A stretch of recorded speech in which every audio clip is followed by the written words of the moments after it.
किसी भी रिश्ते में जितना विश्वास होगा उतना ही उनका रिश्ता मजबूत होगा। और आज जो हमारे साथ गेस्ट कपल जुड़े हैं उनका भी रिश्ता बहुत ही मजबूत है और इसीलिए तो वो आज हमारे साथ जुड़े हैं। नमस्कार, मैं हूँ पूजा, आपके इस शो की होस्ट और आप सभी की दोस्त। आप सभी का स्वागत करती हूँ आपके इस फेवरेट शो संसार में निर्वाण सीजन 3 में। और आज जो हमारे साथ कपल जुड़े हैं वह हैं स्नेहा अग्रवाल, जो कि एक पास्ट लाइफ रिग्रेशन थेरेपिस्ट हैं और लाइफ कोच भी हैं, और साथ ही मिस्टर डॉक्टर गौरव अग्रवाल। सो मिलकर स्वागत करते हैं इन दोनों का और अपने शो को शुरू करते हैं। नमस्ते स्नेहा, नमस्ते गौरव, आप दोनों का ही स्वागत है। Thank you so much. धन्यवाद हमारे लिए समय निकालने के लिए। सो चलिए शुरुआत करते हैं अपने इस शो की आप दोनों के इंट्रोडक्शन से। तो स्नेहा, अपने बारे में बताइए। मैं स्नेहा अग्रवाल हूँ और मैं आध्यात्म से जुड़ी हूँ आज कुछ 7-8 वर्षों से। और आध्यात्म में जुड़ने के बाद मैंने खुद ये जो थेरेपी सीखी ताकि मैं लोगों की हेल्प कर सकूं, और मेरे बहुत सारे अनुभव रहे हैं आध्यात्म को लेकर। इसके अलावा मेरी जो एजुकेशन है, मैं एक MBA ग्रेजुएट हूँ और मैंने कुछ दिनों तक जॉब करी, लेकिन फिर मेरा मन नहीं लगा जॉब में तो मैंने उसे छोड़ दिया। और 2009 में मैंने गौरव से शादी करी। जब मैं ये मानती हूँ कि मेरी ज़िंदगी एक बहुत 360 डिग्री टर्न उसके बाद लिया मेरी ज़िंदगी ने, और आज मैं जहाँ पर भी हूँ उसका बहुत एक बड़ा श्रेय मेरे हस्बैंड को जाता है। नाइस। गौरव, आप अपने बारे में बताइए। मैं गौरव अग्रवाल कटक उड़ीसा का रहने वाला हूँ। मैं एज अ प्रोफेशनल डॉक्टर हूँ, एनेस्थीसिया और पेन मैनेजमेंट प्रैक्टिस करता हूँ। अध्यात्म में मेरे आने का कारण स्नेहा है, और जो भी मेडिटेशन या जो भी मेडिटेशन रिलेटेड प्रैक्टिसेस मैं करता हूँ स्नेहा की वजह से करता हूँ और उनकी लाइफ जर्नी का एक पार्ट हूँ। So thank you for sharing अपना इंट्रोडक्शन। अब मैं आप दोनों से ये जानना चाहूँगी कि आप दोनों की पहली मुलाकात कब, कहाँ और कैसे हुई, कैसे आप दोनों मिले और कैसे आपने बंधन में, शादी के बंधन में बनने का इरादा किया। हम लोग कैसे मिले ये हमें भी याद नहीं है, क्योंकि ऐसा हुआ कि मेरे फादर और गौरव के फादर वो बेस्ट फ्रेंड्स रहे हैं कॉलेज के समय से। तो शायद जब हम पैदा हुए थे तब से हम एक दूसरे से मिल चुके हैं, एक दूसरे को जानते हैं। सो ये तो बताना मुश्किल है कि हम पहली बार कब मिले थे। हाँ, ये हम कह सकते हैं कि हम पास कब आए या करीब कब आए या दोस्त कब बने। तो ये क्लास 12 के बाद हमारी दोस्ती, क्लास 11 और 12 में जब हम थे तब हमारी दोस्ती शुरू हुई। उसके पहले तक मैं इसे जानती थी कि ये मेरे पापा के बहुत अच्छे फ्रेंड का बेटा था और ये वाइस वर्सा मुझे वैसा ही जानते थे। लेकिन क्लास 11 और 12 में हमारी बहुत दोस्ती हुई, हम बहुत करीब आए और 2001 से हम साथ में हैं। और शादी तो कैसे हुई ये गौरव विल टेल यू। जब हम साथ में थे तब हम काफ़ी चीज़ों के बारे में सोचते थे कि क्या हम आगे शादी कर पाएंगे, क्या हम साथ रह पाएंगे। बट सडनली एक दिन ऐसा डिसीजन हुआ कि अगर शादी करनी है तो साथ ही करनी है, अदरवाइज़ नहीं करनी है। एंड कहीं ना कहीं वी स्टिक टू इट, मतलब हम उसी के साथ जुड़े रहे कि यही हमारा आपसी उद्देश्य यही रहेगा, मतलब आपस में यही एक डिसीजन रहेगा, बॉन्ड रहेगा कि हम अगर शादी करेंगे तो एक दूसरे के साथ ही करेंगे, वरना हम जैसे हैं वैसे ही रहेंगे। तो फिर धीरे धीरे जैसे हमने घर वालों को बताया, पहले स्नेहा के घर पे बताया, फिर हमारे घर पे बताया, तो थोड़ा सा रेजिस्टेंस आया घर वालों की तरफ से, बट अल्टीमेटली फिर सब लोग मान गए and it was a love come arranged marriage. We had a big show and here we are. Doctor Gaurav, मैं अब आपसे ये जानना चाहूँगी कि जैसे कि स्नेहा ने बताया कि MBA ग्रेजुएट हैं और अब पास्ट लाइफ रिग्रेशन थेरेपिस्ट भी हैं, तो डॉक्टर के लिए सबसे पहले तो ये रहता है कि उनका लाइफ पार्टनर डॉक्टर ही हो, ताकि आप लोग एक दूसरे की रूटीन को समझ सकें या एडजस्ट कर सकें। और दूसरी बात, पास्ट लाइफ रिग्रेशन थेरेपिस्ट होना एक डॉक्टर के लिए वाइफ का थोड़ा सा अटपटा दुनिया को लगता है, बिकॉज डॉक्टर जो है बिल्कुल लॉजिकल लाइन है और पास्ट लाइफ रिग्रेशन है वो ऑल्टरनेट मोडालिटी है। तो कैसे आपने इस दोनों चीज़ों को अपनी लाइफ में एडजस्ट किया या फिर आपने कैसे इसको हैंडल किया? जैसे आपने पूछा कि ये डॉक्टर्स को हमेशा रहता है कि वो उनकी वाइफ डॉक्टर रहे ताकि वो तालमेल बैठे, बट कहीं ना कहीं मुझे हमेशा ये लगा कि अगर मैं पूरे टाइम बाहर रहूं तो हमारे घर को देखने के लिए या मेरे पेरेंट्स को देखने के लिए या मेरे बच्चों को देखने के लिए मेरी पार्टनर ऐसी हो जो उस चीज़ को केयर कर पाए। बट मैंने हमेशा यही चाहा था कि वो भी कुछ जॉब करें, कुछ काम करें, उसके अलावा अपना घर संभाल सकें। बट शी चोज़ कि उनको काम नहीं करना था and she always wanted to be a home maker. वो हमेशा घर ही संभालना चाहती थी, उनका फर्स्ट प्रायोरिटी हमेशा वही रहा है, जो इनिशियली हमें प्रॉब्लम होता था बट नाउ ऐसा लगता है कि ये डिसीजन काफ़ी सही था, क्योंकि वो घर जिस तरह से चलाती हैं शायद मुझे कुछ नहीं करना पड़ता घर में। तो एज अ डॉक्टर आप अपना सब कुछ अपने काम पे देना चाहते हैं, आप तभी दे पाओगे जब आपके पीछे से आपका घर और आपका संसार सुचारू रूप से चल रहा हो, तभी आप अपना फोकस अपने काम पे लगा पाओगे। And that is the reason जिसके वजह से हम इतने अच्छे जल कर पाते हैं, बॉन्ड कर पाते हैं कि वो सारा पीछे का काम सारा देख लेती हैं और मैं अपना काम देख पाता हूँ। इसके बाद मोटिवेट करते हैं लोगों को कि आप मेडिटेशन करें। स्पेशली आप देखोगे जो लोग काफ़ी लंबे अरसे के दर्द से गुजर रहे होते हैं, लंबे दर्जे के बीमारियों से गुजर रहे होते हैं और उनको कोई ट्रीटमेंट नहीं हेल्प करता है, उनमें हमेशा आप देखोगे कि डॉक्टर्स ये कहते हैं कि आप थोड़ा मेडिटेशन स्टार्ट करो, आप थोड़ा ध्यान स्टार्ट करो।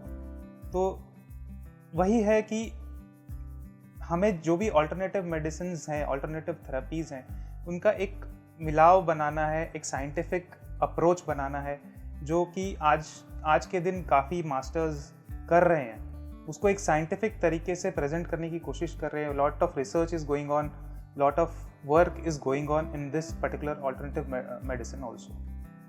बिल्कुल, थैंक यू डॉक्टर गौरव, आपने बहुत ही अच्छा इंसाइट दिया इस क्वेश्चन पर।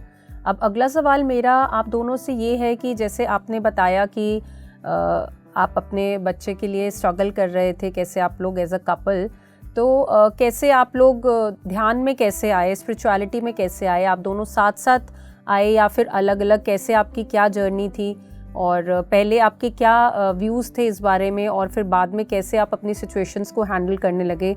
थोड़ा सा हमें अपने एक्सपीरियंस के बारे में भी बताइए।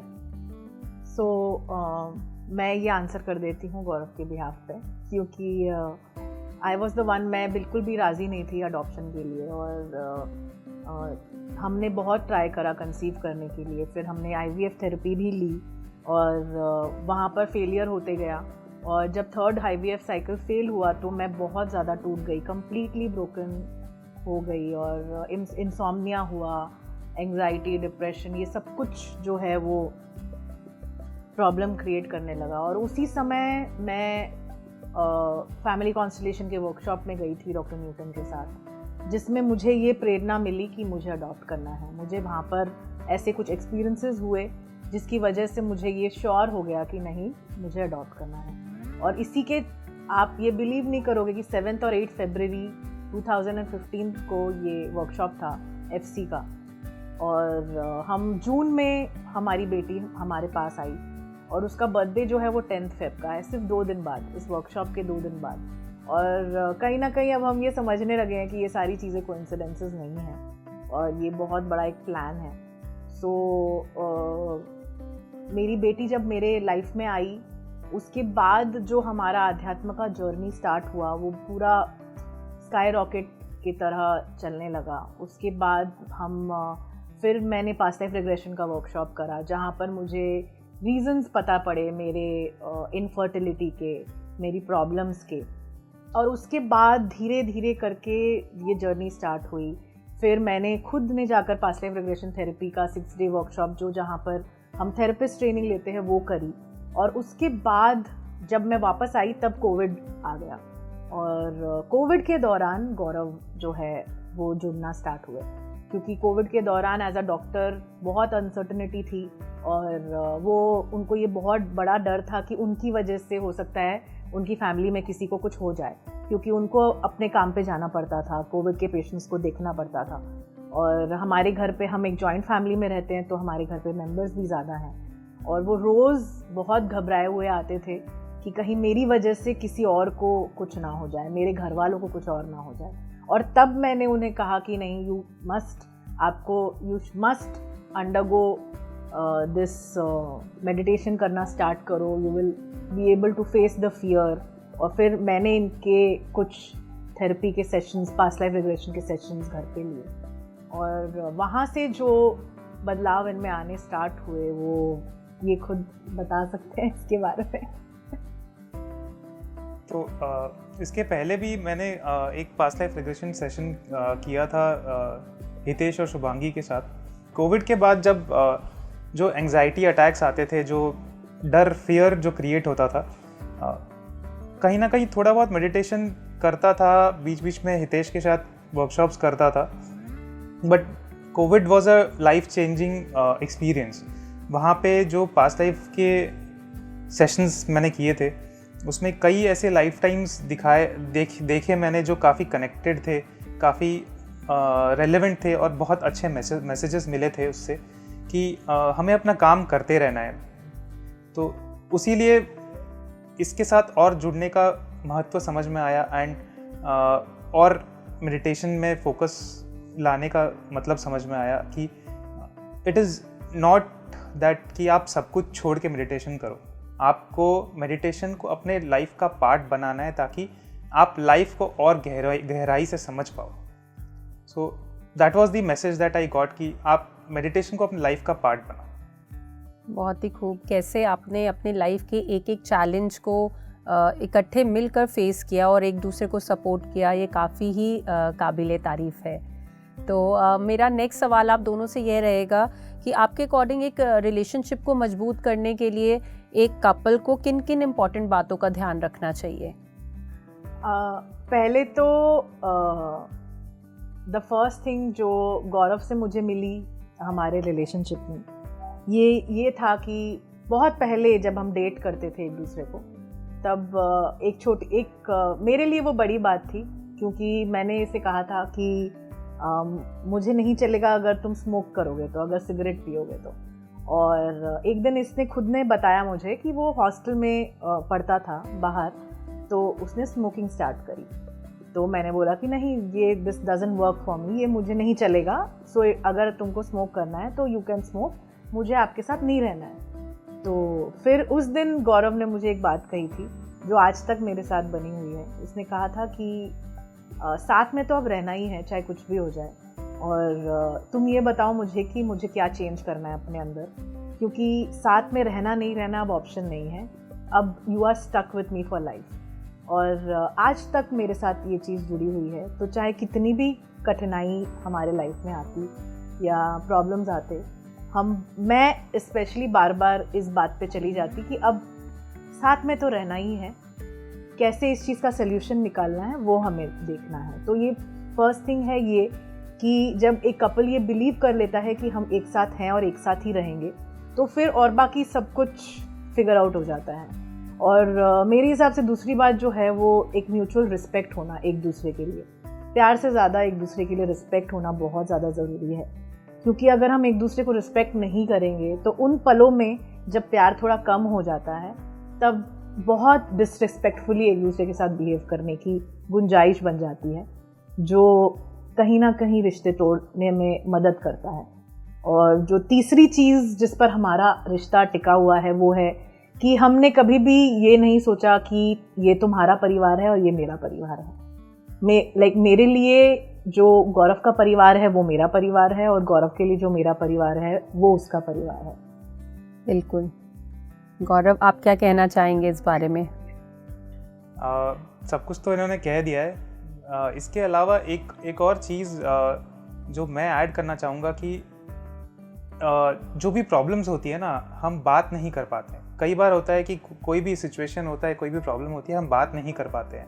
पहले हमारे साथ भी होता था कि मैं एक्सप्रेस नहीं कर पाता हूँ तो मैं बात नहीं कर पाता था। तो मैं लोगों को यही कहना चाहूँगा, यही मैसेज देना चाहूँगा कि जो भी आपका सिचुएशन है, जो भी आपका प्रॉब्लम है, आप एक्सप्रेस करो, आप बात करो और उसको वहीं फिनिश करो, उसको कैरी फॉरवर्ड मत करो। बहुत ही खूब। दर्शकों, आप लोग ये पॉइंट सारे नोट कर लीजिए, क्योंकि बहुत ही सिंपल पॉइंट्स है, बट कैसे एक रिश्ते को इतना मजबूत बना देते हैं, ये हमने स्नेहा और गौरव से सीखा। चलिए चलते हैं, उनसे जानते हैं उनके बारे में कुछ और बातें। Sneha and Gaurav, welcome back. और अब हम आपसे जानना चाहेंगे कि आप दोनों के अकॉर्डिंग आपको क्या लगता है कि एक पार्टनर का सपोर्टिव होना कितना ज़रूरी है, अध्यात्म और सांसारिक दोनों ही तरीके से? एक पार्टनर का सपोर्टिव होना बहुत ज़रूरी है। फॉर आप कुछ भी काम करते हो, आप कोई भी काम करते हो, आप चाहे बिजनेस करते हो, आप चाहे फोटोग्राफी करते हो, आप चाहे अध्यात्म फॉलो करते हो, आप चाहे क्रिकेट खेलते हो, आप चाहे डॉक्टर हो, चाहे इंजीनियर हो, चाहे आर्किटेक्ट हो, अगर आपका पार्टनर का सपोर्ट नहीं है तो आप अपने काम पे फोकस नहीं रख पाओगे। आप अपने काम पे 6 घंटे या 8 घंटे ही देते हो दिन के, तो अगर उसमें आपको एक डिस्टर्बेंस रहेगा तो आप कैसे उसमें फोकस कर पाओगे? द प्रोडक्टिविटी, जो आपका आउटपुट है, वो अच्छा नहीं होगा अगर आपके बैक में डिस्टर्बेंस है, आपके सबकॉन्शियस में डिस्टर्बेंस है। तो आपके पार्टनर का सपोर्ट ही इम्पॉर्टेंट है कि आप वो 4 घंटे, 6 घंटे या 8 घंटे जो आप काम में लगा रहे हो वो 100% लगा पाओ, उसके लिए बहुत ज़रूरी है। इसी तरह एक थेरेपिस्ट या रिग्रेशन थेरेपिस्ट भी अपने ऊपर काम करते हैं। वो लोगों के साथ काम करने के पहले अपने ऊपर काम करते हैं, तो उनको एक स्पेस की ज़रूरत होती है। तो हम ये बिलीव करते हैं कि एक दूसरे को अपना अपना स्पेस देना बहुत ज़रूरी है। हम एक दूसरे के साथ शायद कम टाइम स्पेंड करते हैं, लेकिन वो जो टाइम्स हम स्पेंड करते हैं वो क्वालिटी टाइम स्पेंड करने की कोशिश करते हैं, सो दैट वो सपोर्ट फॉर इंडिविजुअल वर्क हमेशा बना रहे। बिल्कुल, बहुत ही खूब कहा आपने। स्नेहा, आप भी हमें थोड़ा सा इस बारे में बताइए। देखिए, as far as support is concern, मैं जो भी हूँ आपके सामने वो सिर्फ इसकी वजह से हूँ, सिर्फ और सिर्फ बिकॉज लाइफ के एक ऐसे पायदान पे इसने मुझे सपोर्ट करा जहाँ पर किसी ने नहीं करा, जहाँ पर किसी को पता भी नहीं था मैं ये वर्कशॉप्स अटेंड कर रही थी, और पैसे नहीं होते थे हमारे पास, उसने पैसे इकट्ठा करे। और मेरे जो फर्स्ट 3 वर्कशॉप्स थे उसके भी पैसे, और आज तक के सारे वर्कशॉप्स के जो पैसे लगते हैं वो गौरव देता है, क्योंकि मैं अभी तक मेरी कमाई स्टार्ट नहीं हुई है। तो ये मॉनेटरी फाइनेंशियल सपोर्ट छोड़कर भी जब हम ये वर्कशॉप्स करते हैं, जब हम अपने ऊपर काम करते हैं, तो बहुत कुछ ऐसा होता है जो हमारे अंदर निकलता है, और उस चीज़ को पेशेंटली स्पेस देना उस चीज़ के लिए, ये मैं समझती हूँ कि मेरे से बेटर थेरेपिस्ट ये हैं, क्योंकि मेरी थेरेपी की स्पेस इन्होंने क्रिएट करी। और जब मैं फ़र्स्ट टाइम 6 डे वर्कशॉप गई थी, पास्ट लाइफ रिग्रेशन वर्कशॉप, तो उस वर्कशॉप के पहले अराउंड 6 मंथ्स तक मैं रोज़ रोती थी, और बिना किसी रीज़न के रोती थी। और 1-2 बार उन्होंने पूछा कि आप क्यों रो रहे हो, तो मैं इनको जवाब देती थी कि मुझे डर आ रहा है अंदर से, कि मुझे ये पता नहीं कुछ वर्कशॉप में पता चलेगा जिसके लिए मैं शायद रेडी नहीं हूँ। तो वो बोलते थे कि ठीक है, मत जाओ, अगर इतना ही डर आ रहा है तो मत जाओ। तो मैंने बोला कि नहीं, मुझे तो जाना है, अब मेरा डर का सामना भी करना मुझे ज़रूरी है। तो वो 6 महीने आप ये चीज़ इमेजिन करें कि रोज़ थक हार के जो हस्बैंड है वो घर आता है, और किसी के सामने मैं रो नहीं सकती, परिवार वालों के सामने रो नहीं सकती। As soon as we are alone मैं रोने लग जाती। और इमेजिन कि एक आदमी को कितना पेशेंस चाहिए उस चीज़ को डील करने के लिए, और इसने वो पेशेंस रखा मेरे साथ, और बिल्कुल बिना इंटरफेरेंस के वो स्पेस क्रिएट करा कि जहाँ पर मैं रो सकूँ, मेरे इमोशंस जो दबे हुए थे उन्हें निकाल सकूँ। और अगर मैं आज एक सक्सेसफुल थेरेपिस्ट हूँ तो उसका कंप्लीट मतलब 100% श्रेय जो है वो गौरव को जाता है। इसकी सपोर्ट के बिना मैं बिल्कुल भी नहीं कर पाती हूँ। ब्यूटीफुल, बहुत ही प्यारा रिलेशनशिप है आप दोनों का। और इसी बात पे मैं ये सवाल आप लोगों से पूछना चाहूँगी कि आज के टाइम में रिश्ते बहुत ही नाजुक हो गए हैं, और एक छोटी सी बात पे या बहुत ही जल्दी हम रिश्तों को तोड़ने की बात करने लगते हैं।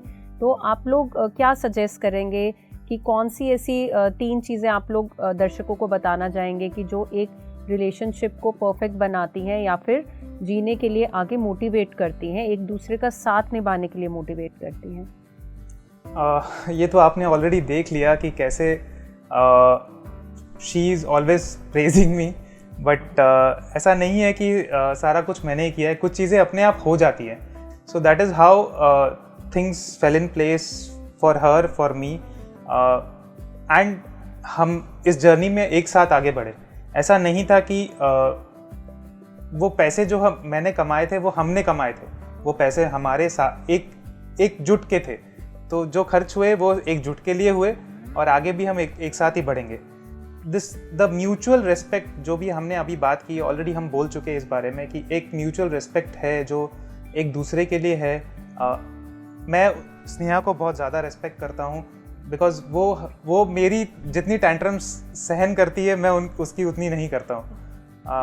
बाहर लोगों को लगता है कि ये शांत है, ये ज़्यादा कुछ बोलता नहीं है, बट अंदर के सारे टैंट्रम्स वही सहती है.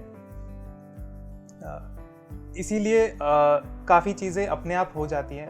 तो आपको सिर्फ साथ में रहना ज़रूरी है. आप साथ में रहें, बात करें, एक्सप्रेस करें, उसी से आपका रिलेशनशिप मजबूत हो जाएगा. बिल्कुल.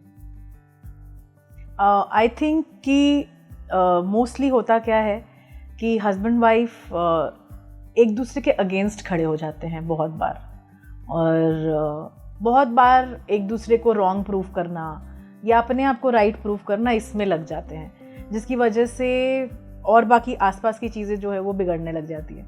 लेकिन हम उसमें पढ़ते ही नहीं हैं. हमको ऐसा लगता है कि क्या मिलेगा एक दूसरे को राइट प्रूफ करके या रॉन्ग प्रूफ करके, क्योंकि हम जब एक साथ मिलकर आगे के रास्ते की तरफ देखना स्टार्ट करते हैं तो अपने आप चीज़ें फॉल इन प्लेस करने लग जाती हैं. ये हमारी हिस्ट्री रही है कि कभी भी हमने एक दूसरे को, जब भी हमने झगड़ा भी किया है तो हमने एक दूसरे को राइट या रॉन्ग प्रूफ करने के लिए झगड़ा नहीं किया है कि तुम गलत मैं सही, मैं गलत तुम सही. हमें कभी भी हमारे कॉन्वर्सेशंस में ये बातें नहीं आती हैं.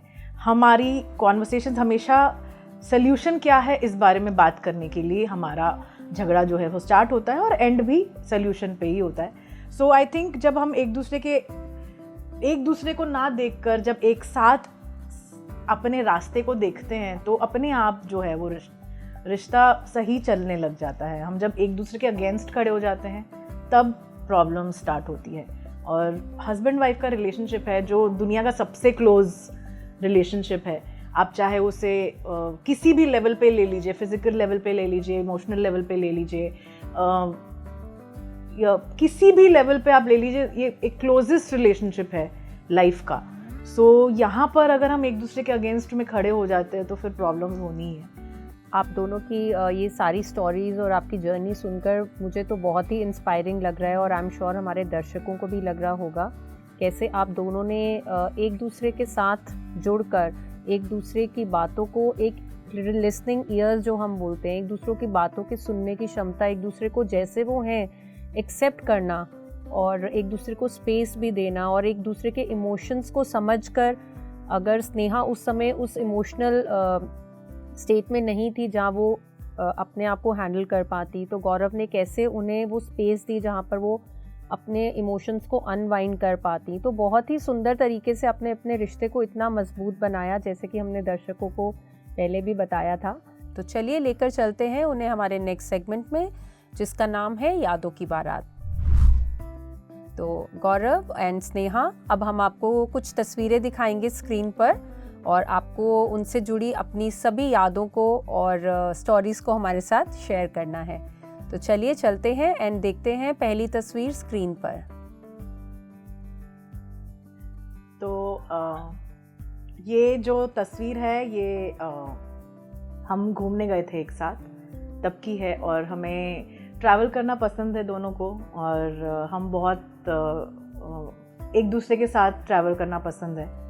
सो हम जब ट्रैवल करते हैं तो हमारे पास कोई होता नहीं है हमारे पिक्चर्स खींचने के लिए, तो हम सेल्फीज़ ले लेते हैं ज़्यादा. और ये वैसी एक ट्रिप है जहाँ पर हम गए हुए हैं साथ घूमने, और मैंने और गौरव ने कुछ टाइम स्पेंड करा था इस समय, और ये एक सेल्फ़ी खींची थी हमने एक दूसरे के साथ, और हम कलर कोऑर्डिनेटेड ड्रेस पहना था हमने इसमें, और we wanted to keep a memory इस शाम की जब हमने स्पेंड करा था एक दूसरे के साथ बिना किसी और डिस्टर्बेंस के। So yes. तो चलिए देखते हैं अब नेक्स्ट पिक्चर स्क्रीन पर। ये पिक्चर शादी के पहले हम घर पे बिना बताए गोवा घूमने गए थे दोस्तों के साथ। तो उस समय की है, और काफ़ी मज़ा किया था।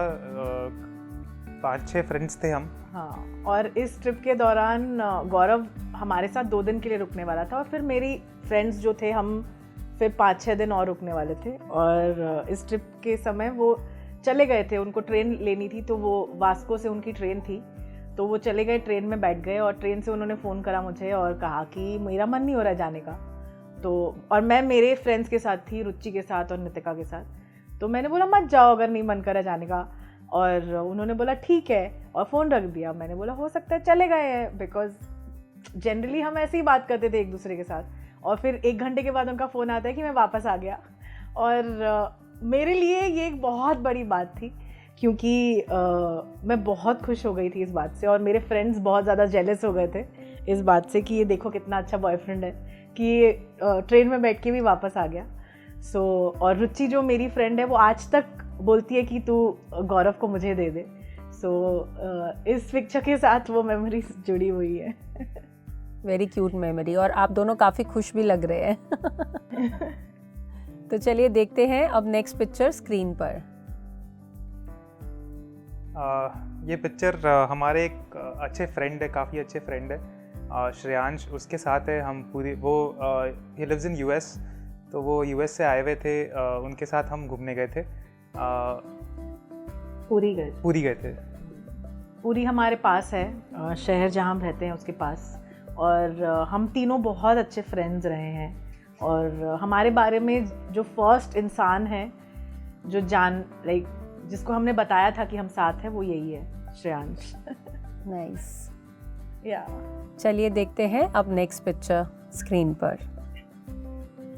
ये हमारी एक रीसेंट ट्रिप की पिक्चर है, जब हम दुबई गए थे और सफारी के लिए थे। तो सफारी में हमारी गाड़ी, हमारे साथ एक और गाड़ी ख़राब हो गई थी, तो उसको हेल्प करने के लिए हम रुके थे, और वहाँ प्रॉपर सैंड ड्यून्स बने हुए थे। तो हम वहाँ उतर के कुछ टाइम था हमारे पास, तो हम स्पेंड कर रहे थे और हमने ये पिक्चर्स लिए थे।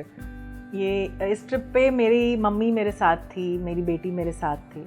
मेरी मम्मी की 60th बर्थडे पे हमने एज अ गिफ्ट उनको लेके हम गए थे साथ में। और ये पिक्चर शायद मेरी बेटी ने क्लिक की, और मेरी बुआ भी थी साथ में। सो ये उस ट्रिप का पिक्चर है, बहुत अभी रिसेंटली 6-7 महीने पहले हम गए थे इस ट्रिप पे। वाह, what a beautiful family bonding time. Nice picture. चलिए देखते हैं अब नेक्स्ट फोटो। ये मेरा सबसे प्राइज्ड पोजेशन है, और ये फ़ोटो जनरली मैं बहुत कम लोगों से मैंने शेयर करी है, और बहुत गट्स लगे मुझे इसे इतनी पब्लिकली शेयर करने में। ये 1991 का पिक्चर है, जब मैं 83, तो मैं 8 साल की थी और ये 7 साल के थे। और हम फैमिली ट्रिप पे गए हुए थे, जहाँ पर मेरे पेरेंट्स की पूरी फैमिली, इनके पेरेंट्स की पूरी फैमिली, और ये केरला का पिक्चर है। और हम कोयम्बटूर में थे, केरला में कोवलम, ये सब जगह हम घूम रहे थे साथ में। पूरा हमारा 20-25 जनों का ग्रुप, जो हमारे पेरेंट्स के फ्रेंड सर्कल का ग्रुप था, वो गया था। और कोवलम में एक ऐसी रात थी जहाँ पर मम्मी पापा और गए थे एक पार्टी में, जहाँ पर बच्चे अलाउड नहीं थे। तो जहाँ पर हमने बुकिंग करी हुई थी, विला थे, तो वहाँ पर हमको सुला दिया था। और हमारे साथी वाले रूम में गौरव का फैमिली था, और मैं सोई हुई थी, और रात में अचानक से मेरी नींद खुली और मैं ज़ोर ज़ोर से रोने लगी और गौरव की नींद खुली साथ के कमरे में, और उन्होंने मुझे हेल्प करा। उन्होंने पहले मुझे समझाया, ऑल्दो वो मुझसे साल भर छोटे थे उम्र में, उन्होंने मुझे समझाया, शांत करा। फिर बालकनी से कूद के मुझे वो मम्मी तक लेके गए। तब तक मैं रोती रही, लाइक एनी अदर गर्ल जो एक कोई भी लड़की करती है। तो ये इस पिक्चर से हमें वो मेमोरी ट्रिगर होती है कि कैसे गौरव ने मुझे बचाया था और रोते हुए लेकर गए थे मम्मी के पास। 7-8 साल के थे, बच्चे थे हम, छोटे। बहुत ही खूब, बहुत ही खूब, बहुत इंस्पायरिंग है as a family, as a couple आपकी सारी जर्नी, और thank you for sharing this. देखते हैं इसके साथ नेक्स्ट फोटो स्क्रीन पर। ये फ़ोटो स्नेहा ने क्लिक करी है। जब रीत बहुत छोटी थी तो हमारे पास ही सोती थी हमेशा, और रात को जब मैं वापस आता था घर, तो जब वो बोलना जब शुरू की थी तब ऑलमोस्ट उस समय की फ़ोटो है। और वो हमेशा यही गाती थी, पापा आइए, पापा आइए। तो पापा को बुलाने का उसका तरीका था, पापा आइए। तो इट वाज़ वेरी क्यूट, और उसके काफ़ी वीडियो रिकॉर्डिंग्स भी हैं हमारे पास। और जब भी हम फील करते हैं उसको वापस विज़िट करते हैं। और ये उसमें से एक फ़ोटो है जब मैं रीत के साथ काम से वापस आके टाइम स्पेंड कर रहा था बिफोर शी स्लीप्स, एंड स्नेहा ने उस समय ये फ़ोटो क्लिक किया था। तो रीत का जो पहला शब्द था वो पापा था, मम्मी नहीं था। और वो एप्ट है क्योंकि माँ तो माँ होती ही है, लेकिन जिस तरह का प्यार इसने दिया है रीत को शायद दुनिया में कोई नहीं दे सकता। एंड ये पिक्चर कम्प्लीटली उस प्यार को दर्शाता है, उस प्यार को कैप्चर करता है। और रीत भी उतना ही इससे प्यार करती है। She is like crazy about him. So ये this picture is very close to me, क्योंकि मुझे ऐसे लगता है कि मेरी दुनिया है ये पिक्चर। चलिए देखते हैं अब नेक्स्ट फोटो स्क्रीन पर। ये फ़ोटो उस दिन की है जिस दिन रीत हमारे पास आई थी, फर्स्ट टाइम हमारे साथ एक साथ हमारी गोद में। एंड ये फ़ोटो पापा ने खींची थी। पापा ने अपने फ़ोन से खींची थी कि उन्होंने इंसिस्ट किया कि तुम खड़े हो, मैं फ़ोटो लेता हूँ। और हम लोग सब साथ में गए थे जब हम रीत को लेने गए थे। पापा, मम्मी, स्नेहा की मम्मी और हम दोनों।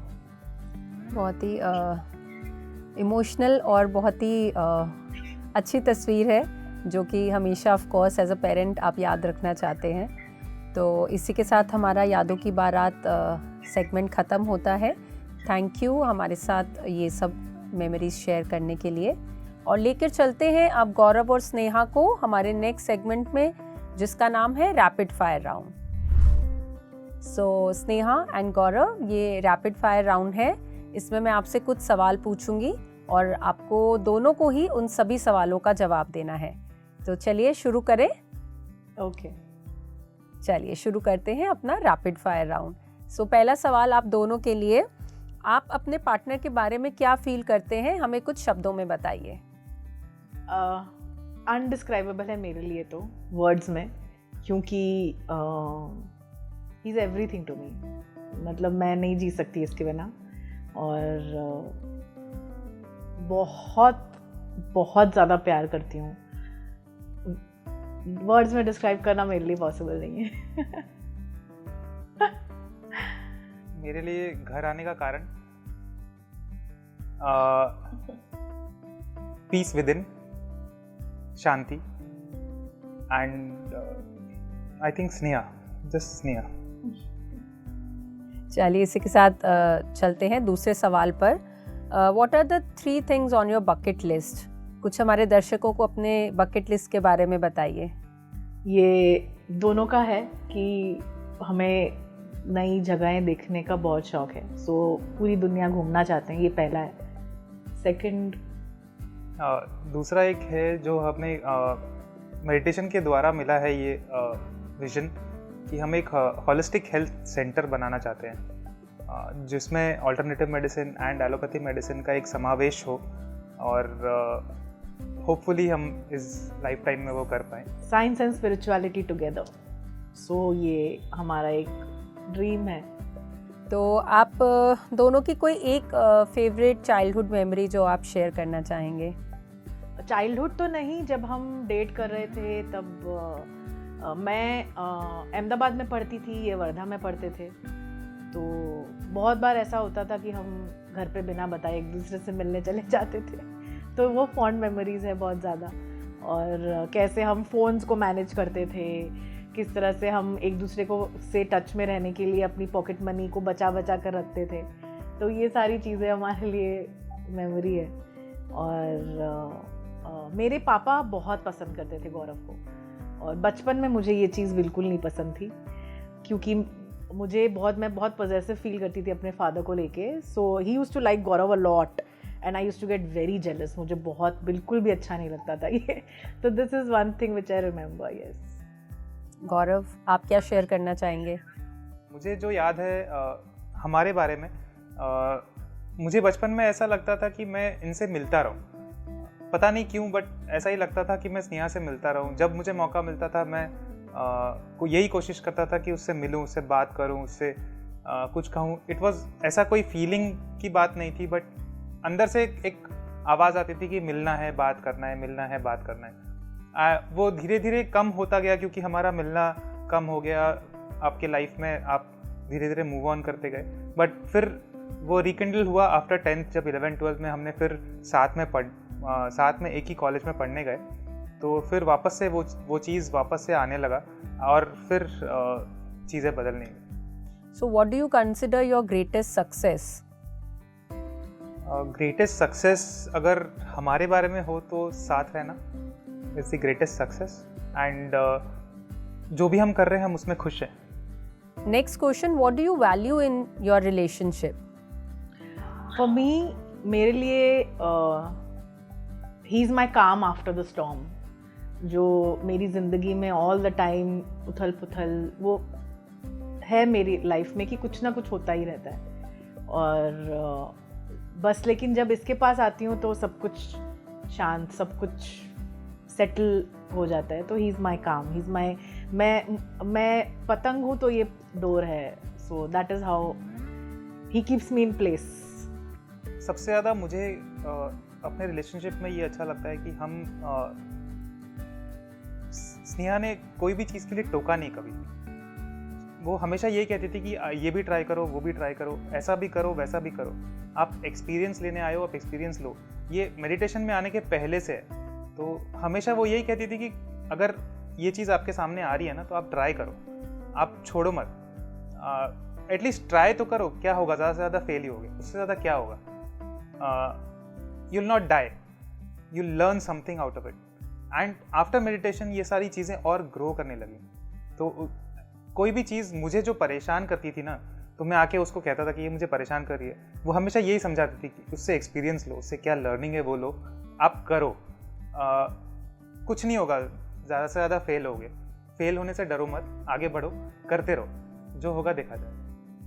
सो ये एक ग्रोथ फैक्टर है मेरे लिए इस रिलेशनशिप में। एंड उसने हमेशा ये स्पेस क्रिएट किया कि मैं वो चीज़ कर पाऊँ, वो चीज़ कोशिश कर पाऊँ, वो चीज़ आजमा पाऊँ या उसको क्रिएट कर पाऊँ। इनिशियली जब बाहर जाता था तब उसको थोड़ा सा प्रॉब्लम होता था, but after meditation she has also grown in that space, and that has made me value the family more. The aversion होता था कि आप घर क्यों नहीं आ रहे हो, आप ये क्यों नहीं आ रहे हो, जो एवर्शन क्रिएट हो जाता था वो भी कम हो गया। एंड आई थिंक इसमें स्नेहा का बहुत बड़ा हाथ है कि उसने उस चीज़ को समझा, उस चीज़ को जाना और उस चीज़ को सपोर्ट किया। So the support that I got from the relationship, because of which I have grown, I have been what I am, जो भी मैं हूँ उस सपोर्ट की वजह से हूँ।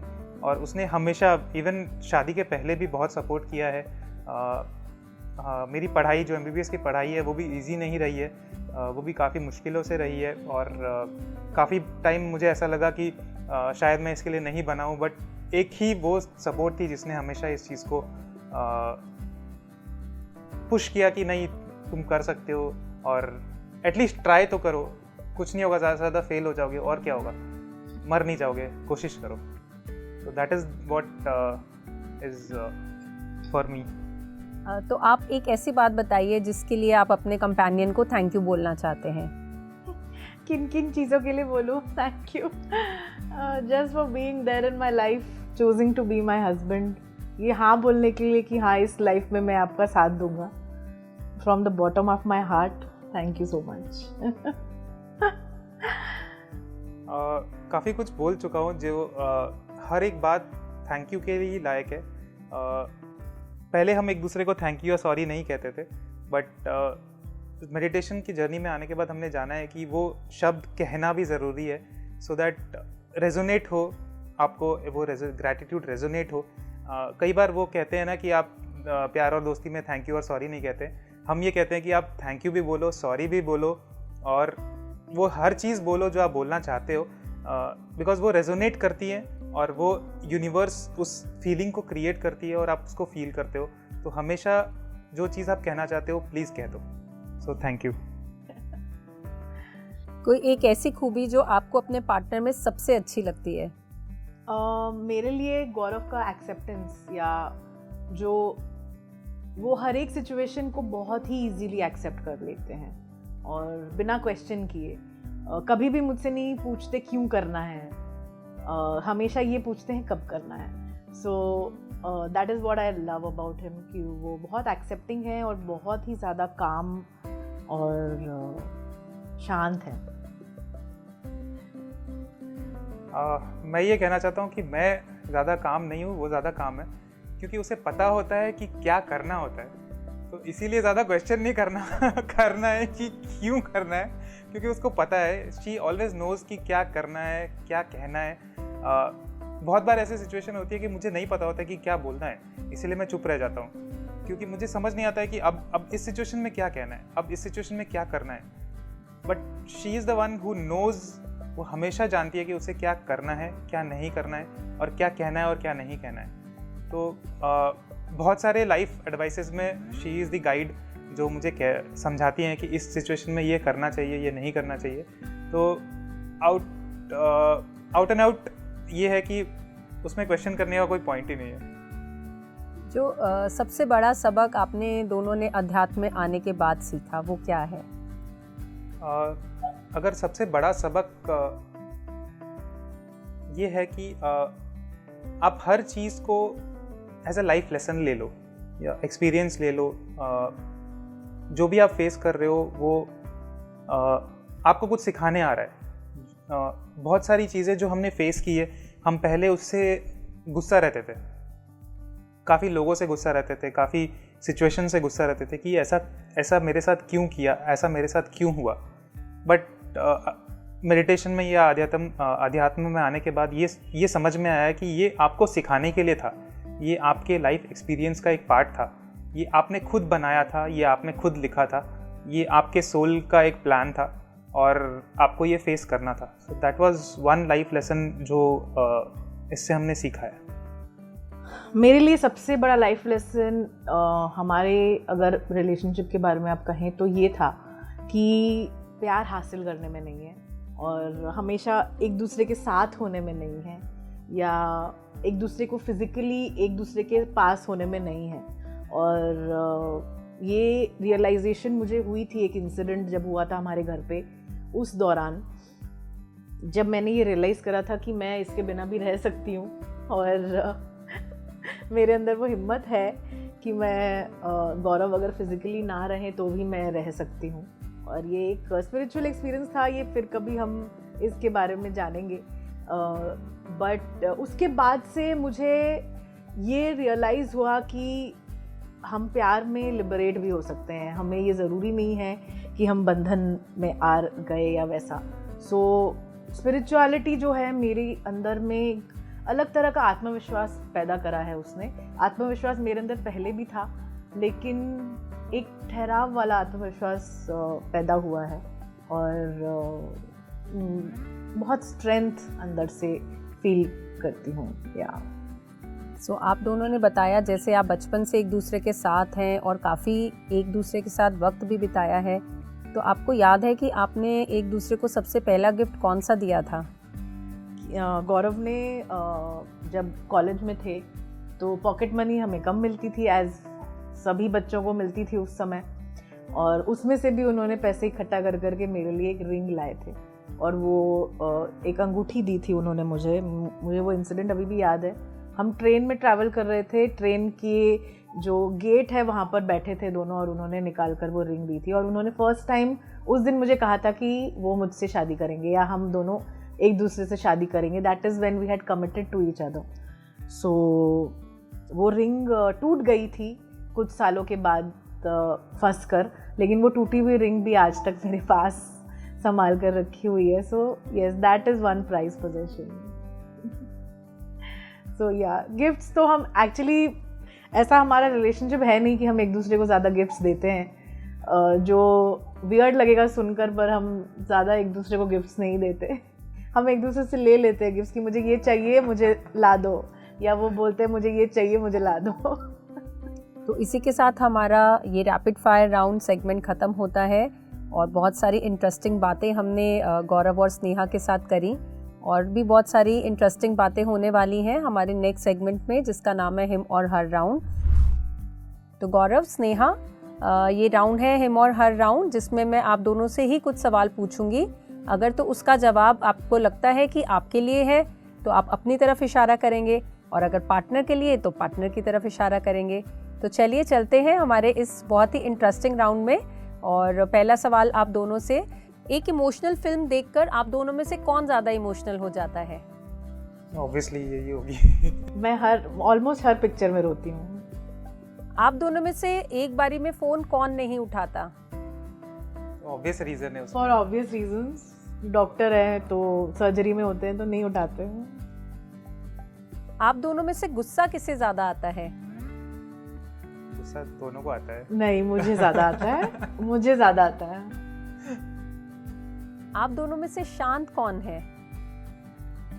शांत, वो ज़्यादा गुस्सा हो जाती है तो शांत हो जाती है.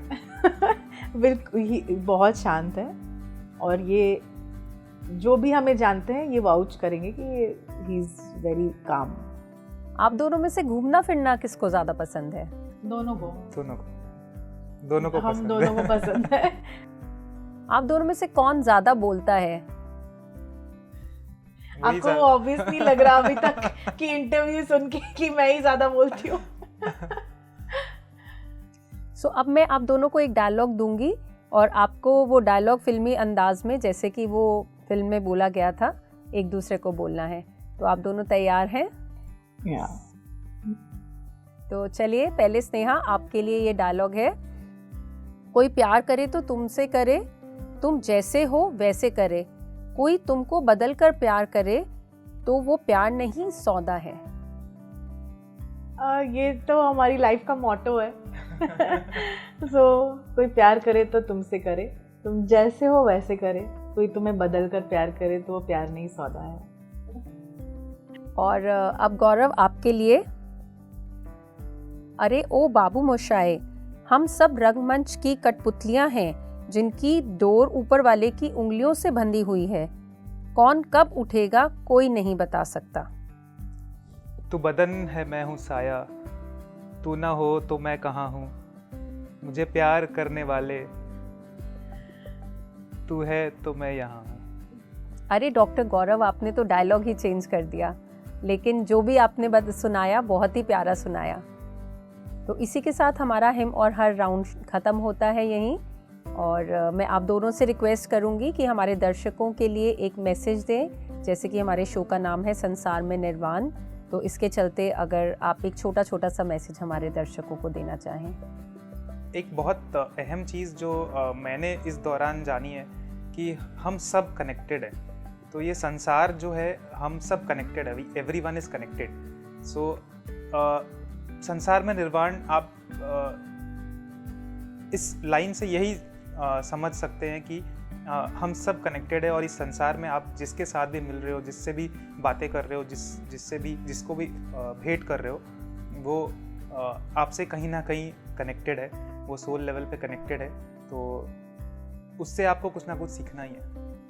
That is what for me संसार इन निर्वाण इज, कि आप उस निर्वाण को अपने संसार में एक्सेप्ट कर लो. हर चीज़ को ऐसे एक्सेप्ट करो कि एवरीथिंग इज कनेक्टेड. मेरे लिए ये मानना है मेरा कि ज़्यादातर मेडिटेटर्स ये बिलीव करते हैं कि जो सांसारिक जीवन है वो सही नहीं है और आध्यात्मिक जीवन जो है वो ज़्यादा अच्छा है।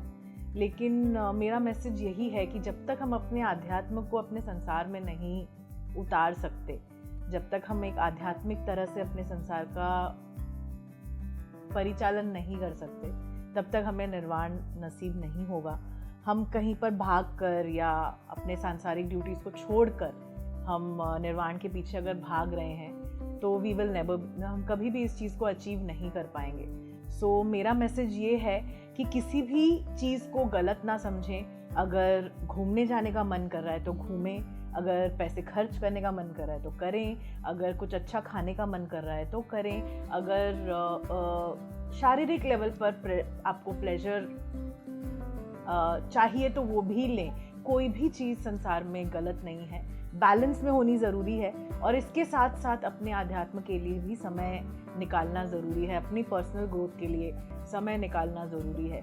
और सबसे बड़ा यही है कि जब हम आध्यात्म को अपने संसार में उतार लेते हैं तो निर्वाण ही निर्वाण मिलता है उसके बाद, और हर एक चीज़ में निर्वाण की अनुभूति होती है। So that is my message.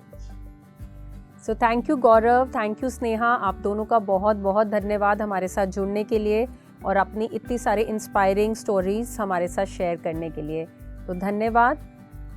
सो देखा दर्शकों आपने कैसे डॉक्टर गौरव और स्नेहा ने अपनी कॉम्प्लिकेटेड लाइफ को भी कैसे सिंपल बना लिया, एक दूसरे का साथ देकर, एक दूसरे को समझकर, एक दूसरे की मुश्किल के समय में एक दूसरे को सपोर्ट कर कर।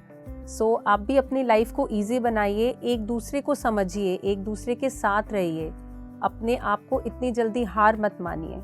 और बहुत ही प्यारी बात स्नेहा ने कही कि जब हम अध्यात्म को अपने जीवन में उतार लेते हैं तो निर्वाण ही निर्वाण है।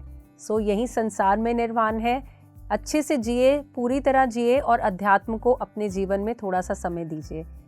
ध्यान कीजिए और जुड़े रहिए PMC हिंदी से और देखते रहिए संसार में निर्वाण। नमस्ते। PMC हिंदी, बदले जीवन।